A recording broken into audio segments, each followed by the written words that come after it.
televisão e do programa Páginas Difíceis da Bíblia. Algumas informações.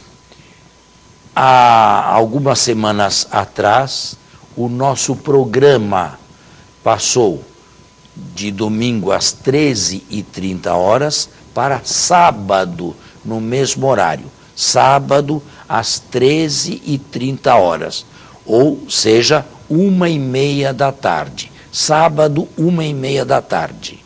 Agora, se tem dificuldades, por favor, ou não teve o tempo desejado para assistir o programa e quer assisti-lo, acesse na internet YouTube e Páginas Difíceis da Bíblia. Padre Saraiva de Morrinhos, no Ceará, é aquele que posta todos os meus programas da Rede Vida no YouTube. Isso. É assim? É isso mesmo. Então, agradeço imensamente ao Padre Saraiva o serviço que ele nos presta. Se alguém quiser ligar, pode ligar também para a central da Rede Vida de Televisão, que é em São José do Rio Preto, 17, o prefixo, depois 33558432.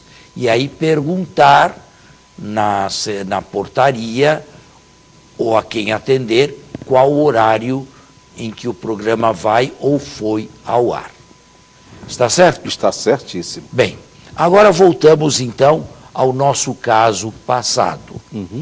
Nós encerramos o último programa mostrando que diversos indícios foram surgindo a respeito do Pentateuco, que não podia ser um único autor, mas diversos autores. Certo.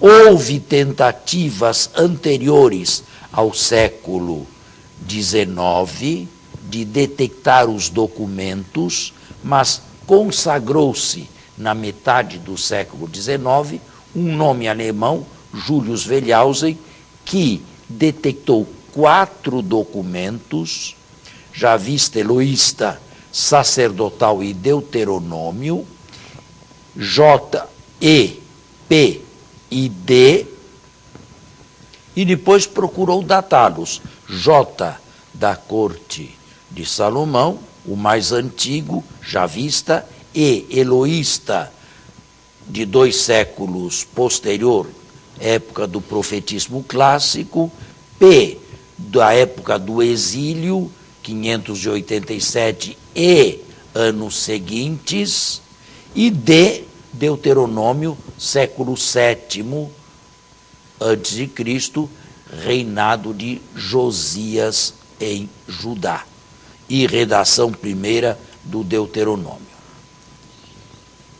Eu disse que ele criou um problema histórico enorme, porque o texto mais antigo do século X, 950 para ele, relatava fatos que se supunha ter acontecido com patriarcas no século XVIII ou XVII, distantes do século X pela beleza de 7 séculos, ou quase 800 anos. E mesmo o êxodo mosaico, distante do documento mais antigo, uns 250 anos. E que valor possuíam, então, do ponto de vista histórico, estes acontecimentos? Wellhausen resolveu a questão a modo dele. Como foi? Nada disto teria acontecido. Tudo isto seria invenção. A história inventada de Israel. Bem, uma conclusão pesada, uma conclusão incômoda, sobretudo para aquele que lê a Bíblia na história da salvação e tem fé. E sabe que não se pode dissociar revelação da história. Eu terminei o programa, mas com esta mudança de horários Eu não sei se todos acompanharam. Eu terminei o programa último dizendo que entre as duas guerras mundiais do século XX, século passado, entre 1920 e 1930, foram feitos diversos trabalhos de arqueologia no Oriente Médio. E diversas civilizações vieram à tona. Uma verdadeira descoberta, uma revolução nos meios históricos e nos livros históricos, porque de diversas civilizações nós não conhecíamos nada além de alguma citação indireta da Bíblia. Estavam soterradas as cidades e as escritas indecifradas. Entre 1920 e 1930, uma famosa escola americana de arqueólogos tentou trazer isto tudo à tona, e as escrituras cuneiformes da Mesopotâmia foram decifradas. E com as civilizações, e com as cidades desenterradas, e com as escrituras decifradas, se pôde conhecer toda, ou quase toda a história do Oriente Médio do segundo milênio antes de Cristo. Importante, eu não sabia esse detalhe. Foi um trabalho fortíssimo e empenhatidíssimo da arqueologia a serviço da história. Procuraram contatos diretos entre essas cidades, essas civilizações, essas escritas e os textos bíblicos que se supunham ter acontecido naquela ocasião. Não encontraram nenhum contato direto. Ou seja, o Abrão bíblico não aparece fora da Bíblia. E a mesma coisa se diz com todos os outros personagens. Na falta de contatos diretos, buscaram contatos indiretos. Como assim? Por exemplo, se a onomástica, o estudo dos nomes, encontra apoio em textos extra-bíblicos, pode ser que o nome não tenha sido inventado. Eu acredito que eu dei um exemplo. Tomemos uma cidade antiga do Brasil. Me dê um exemplo de uma cidade de uns 300 anos. Não sei se Ouro Preto teria essa idade. Ouro Preto. Sim, Ouro Preto tem 300 anos. Imagine o senhor que se contasse uma história de Ouro Preto há 300 anos atrás, com um casal. O marido se chamava Nelson. A mulher se chamava Alice, ou Heloísa. E o filho, William. Que se diria que essa história é inventada. Porque há 300 anos atrás, em Ouro Preto, não era possível que existisse um Nelson e um William. Uma Sebastiana de Jesus, um Joaquim Nepomuceno, sim, mas esses nomes estrangeiros, não. Entendi. A arqueologia e os estudos são sérios. Imagine que essa família fizesse férias em Brasília. Não, porque Brasília não existia ainda. Bem, alguns contatos indiretos, como viagens, sabe que a distância mais curta entre dois pontos é a linha reta. Da Mesopotâmia para Canaã se faz em linha reta hoje, mas de avião, porque há um deserto intransitável. Se fizesse, de certa maneira, acompanhando o curso do rio Eufrates, a meia lua fértil, aí dá certo, porque há água para beber.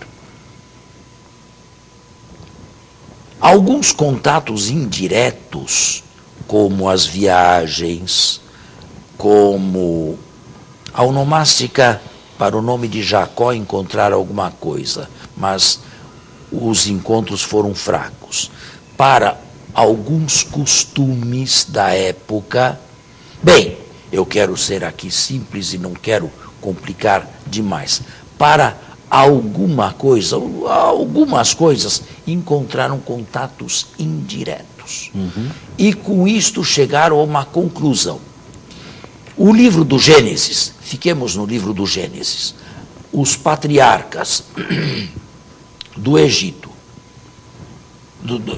os patriarcas e José do Egito, que dizer? Chegaram à seguinte conclusão: o pano de fundo histórico é verossímil, é aceitável. Claro que os detalhes nunca se conhecerão, mas o pano de fundo é aceitável. Daí, saindo do Gênesis e entrando para o Êxodo, a mesma coisa. Um povo nunca, diz Bright, um historiador dessa época, nenhum povo inventaria que foi escravo. Portanto, Israel se afirmou de si mesmo uma escravidão vergonhosa, é porque realmente isto aconteceu. Moisés, bem, se dizia, ele tem um nome camita, egípcio. Ele tinha uma cultura, e nós sabemos que alguns semitas recebiam cultura de corte no Egito. Ele se casou com uma madianita. Os madianitas sempre foram inimigos dos israelitas. Bem, ele não pisou em Canaã. Pontos que podiam ser aceitos e sufragar a existência histórica do personagem. Agora, mais do que isto, não se podia dizer. Do próprio Êxodo, se pode dizer muito pouca coisa, se é que alguma coisa do ponto de vista possa ser dito. Vale afirmar que o povo de Israel, que segundo a Bíblia viveu tantos anos no Egito, não deixou um resquício arqueológico sequer. Nada da sua cultura, nada dos seus costumes? Nada, absolutamente nada. E lendo os anais egípcios, não se encontra nenhuma menção de um povo escravizado chamado Israel. Bem, a conclusão a que se chegou é que nada há que impugne ou que desminta uma historicidade de fundo, melhor, uma plausibilidade de fundo. Nós temos tempo ainda? Ou o nosso tempo está... Podemos continuar? Bem, em história se deve proceder de maneira diferente a como se procede em física ou matemática. Nunca se diz certo, se diz, e aqui estão as notas, quase certo, muito provável, provável, verossímil, improvável, muito improvável, quase incerto. Uma nota provável em história é uma nota muito alta. É um voto bastante positivo. O voto que deram é menos que provável. Disseram que o pano de fundo não desmente. Isto é, haveria uma plausibilidade de fundo para estes relatos históricos. Patriarcas, José do Egito, Israel no Egito, escravidão no Egito, saída do Egito e travessia do deserto. Bem, nós temos agora que fazer um intervalo. Sim. E voltamos. Existe o livro de John Bright, escrito em português, História de Israel, de umas 500 páginas, mais ou menos. E esses livros serviram para seminários, tanto católicos quanto protestantes, das décadas de 50 e 60. Dos anos 70 do século passado para cá, de 1970 para cá, houve uma verdadeira revolução e um verdadeiro tsunami em tudo isto. Isto que parecia o mais acertável, e até a igreja aceitou, quando Pio XII, em 43, escreveu a famosa encíclica Divino Afflante Spiritu, a respeito dos gêneros literários. Até a igreja aceitava a teoria documentária do Pentateuco. A partir de 1970, quando eu comecei os estudos bíblicos em Roma, houve uma verdadeira transformação. Não num único ano, mas a partir de 1970. Tudo isto que parecia tranquilo e quase um dogma de fé, as descobertas de Wellhausen, a teoria documentária e a sua plausibilidade histórica de fundo, tudo isto ruiu por terra. Quase não sobra nada. E nós estamos ainda longe de um consenso novo, universal. Que aconteceu? Aconteceram diversas coisas ou diversas descobertas. Primeiro, se descobriu que em Israel, antes do século VII, ou finalzinho do século VIII, mas sobretudo antes do século VII, não havia escrita. E com isto, o Moisés bíblico era um analfabeto. O Davi, a quem se atribuíam os salmos, era um analfabeto. Salomão, a quem se atribuía os livros sapienciais, a sabedoria, era também um analfabeto. Problema sério isso. Antes do século VII, não havia escrita em Israel. Não havia condições econômicas para se escrever. É verdade, o alfabeto hebraico, a língua que se falava em Israel antes do exílio, era um alfabeto simplificado, de 23 letras, e não complicado como os hieroglifos do Egito. Mas, apesar disto, o analfabetismo era universal. Isto é, Israel, antes do século VII, não recolhia condições econômicas para se escrever. Meu caro, para se escrever é preciso que houvesse no passado papiro. Porque papel não existia, papel é coisa moderna. Papiro era artigo importado, planta egípcia. Era preciso trabalhar o papiro para que se pudesse escrever sobre o papiro. Era preciso buscar tinta, e tinta forte, com pena de ganso, de animal. Era preciso que um escriba fosse alfabetizado. Era preciso que ele não tivesse que trabalhar manualmente numa sociedade 100% agrícola para se sustentar, não tivesse que lavrar a terra, não tivesse que tratar com o gado, mas pudesse dedicar-se inteiramente a um trabalho intelectual. Isto na corte de Salomão, no século X antes de Cristo em Jerusalém é absolutamente impossível. Se fala que Davi,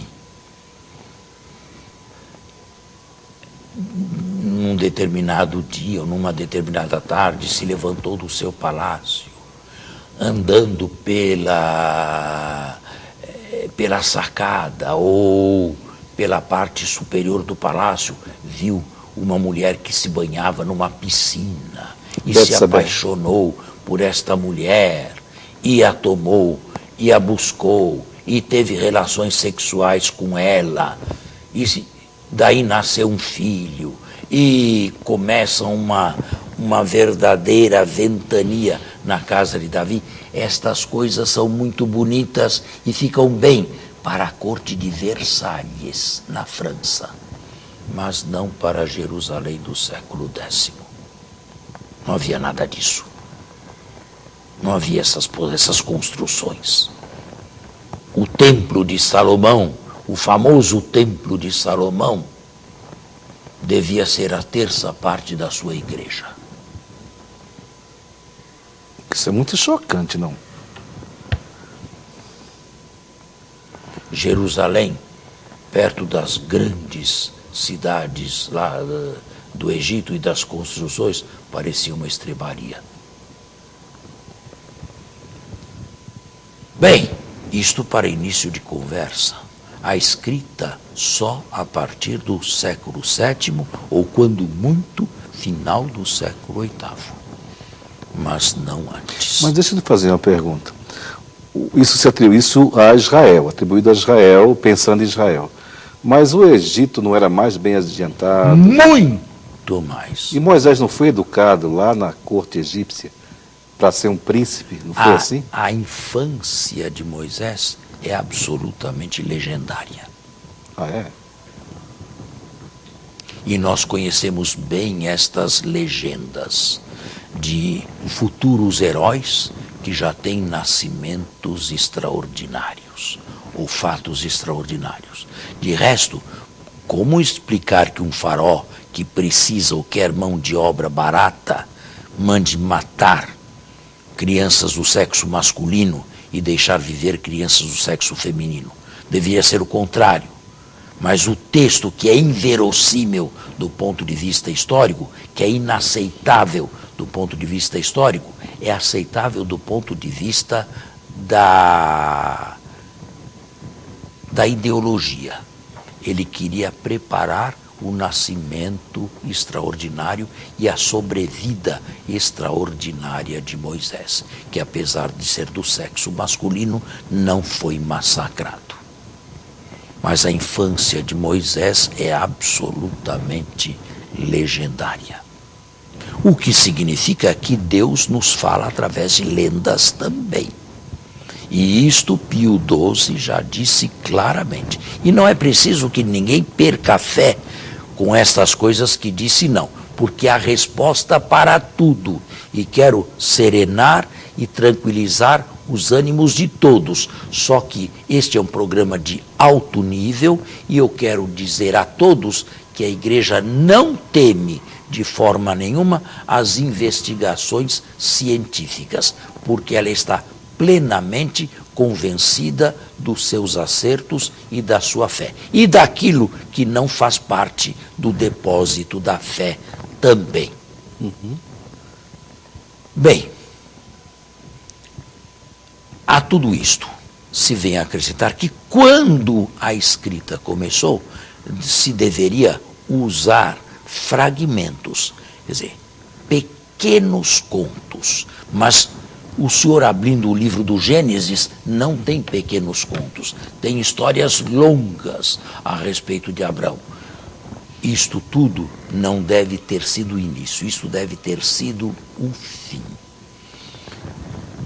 Portanto, nós temos que aceitar a teoria fragmentária, de início pequenos fragmentos, orais ou escritos. Eu propendo por fragmentos orais, que depois, com o passar do tempo, aí sim receberam forma escrita, ou foram recebendo forma escrita mais completa e mais ampla. Mas o nosso tempo está terminado por hoje. Nos despedimos até sábado. Até sábado. Sábado próximo, porque lembro que o nosso programa agora vai ao ar no mesmo horário, se nada muda, aos sábados às 13h30. Muito obrigado e até lá. Temos um encontro marcado, então, para o próximo sábado, com a bênção e a graça de Deus.